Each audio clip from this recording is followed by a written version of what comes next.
James, thank you. And now to our other big story today. It is the story of Jimmy Trindade, a local man who grew up on the water off Palm Beach County, a man who has not been seen since that fateful day in January 2006 when he left the Bahamas headed for home.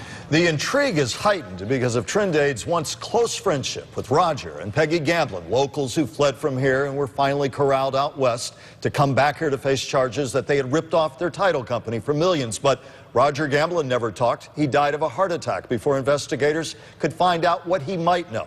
And so the story with all of that intrigue is the subject of a Dateline report tonight. And Dateline's Chris Hansen joins us in our studio now. Chris, 5 years after the fact, so many questions still unanswered. The interesting thing, Mike, about our story tonight is that we have people speaking out for the first time, including a retired federal agent who investigated the case. Jimmy Trindade, as you know, was a beloved father and expert sailor. He disappeared from a boat in Caribbean waters. The hunt to find out what happened to him would cover hundreds of miles of ocean. It would drive lifelong friends apart, and it made many suspect something dark had been going on under the sun. Florida native Jimmy Trindade knew his way around the Bahamian Islands as well as any local. In December 2006, Jimmy, his daughter Taylor, and wife Candace were in Spanish Key for a 2-week vacation with their best friends, the Gamblins. Roger Gamblin sent over 3 of his own power boats from the U.S. to the Bahamas, including this 38-foot Donzi, one of the fastest boats on the high seas. Roger bought the Donzi after it was used in the movie Miami Vice with Colin Farrell and Jamie Foxx.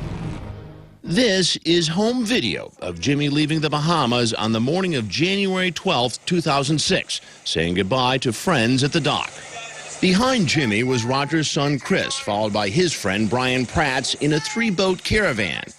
3 hours after they left the Bahamas, tragedy struck. Jim was missing and that the boys, meaning Brian and Chris, had lost sight of him. Then, 10 months after Jimmy's disappearance, a Homeland Security agent named Don Guthrie got a call from an informant of his, a former drug smuggler. Jimmy Trindade's Donzi, his 38-foot Donzi, was sabotaged, and that this endeavor was related to a cocaine smuggling venture. Agent Guthrie had his suspicions about the last 2 people to see Jimmy alive and called in Chris and Brian with their lawyers and confronted them. They posed the theory that somehow Mr. Trindade had come upon the boys involved in a drug deal and he was killed in their presence. But there's no evidence to support it. Chris Gamblin and Brian Pratt denied they were involved in any kind of drug deal at sea, nor witnessed Jimmy Trindade's murder. 5 years later, Taylor Trindade still wonders what happened to her father. I just want my dad back. I just wish he was around. I just graduated last year. He wasn't there for my graduation. It's just hard. So with so many theories and so many possibilities, you know, what stands out as the most likely at this point? I think what stands out as the most likely theory, Kelly, is that somebody sabotaged Jimmy Trindade's boat. He was smart enough to get the water out of the system, catch up. He witnessed something that investigators also think the other 2 boaters witnessed, both Chris Gamblin and his pal, and somehow got caught in the middle of it, and he met his demise. But, I mean, no body. There's nothing's ever been... No body, but here's the interesting thing. They went through the GPS of the boat, right, and there's a record kept.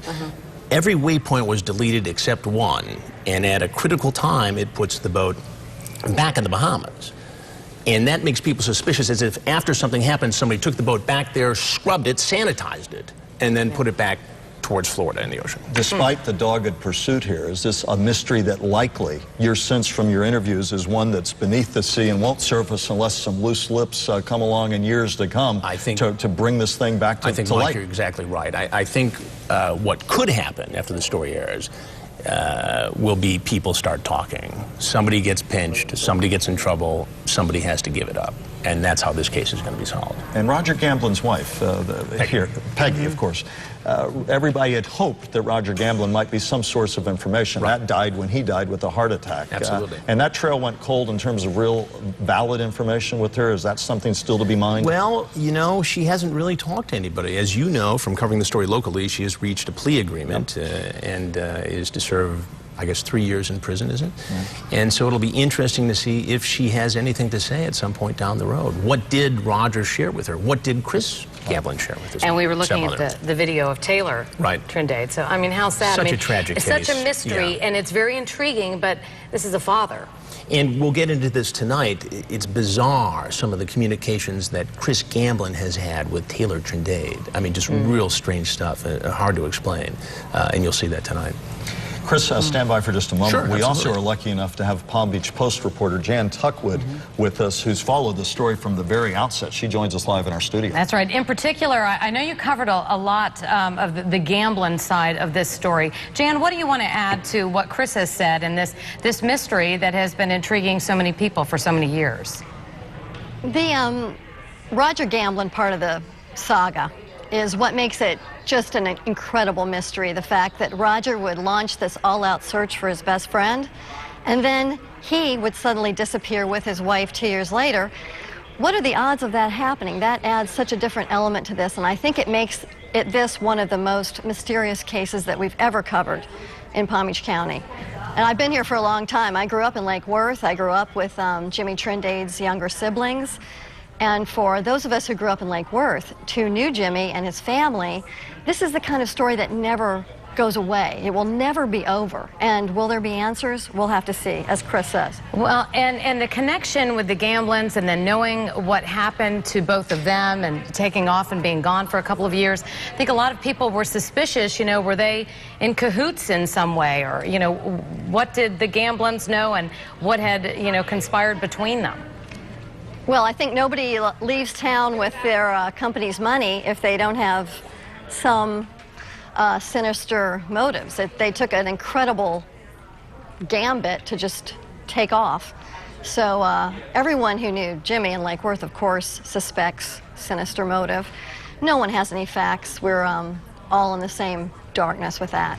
Jan Tuckwood with the Palm Beach Post, we thank you. And Chris Hansen with Dateline NBC, we thank you for shedding some light on a case that may never fully satisfy us with the answers, but certainly tonight we'll at least put the puzzle together and allow people to see it in a much more full way based on your reporting. Well, let's hope it shakes some answers loose. Exactly. That'd be great.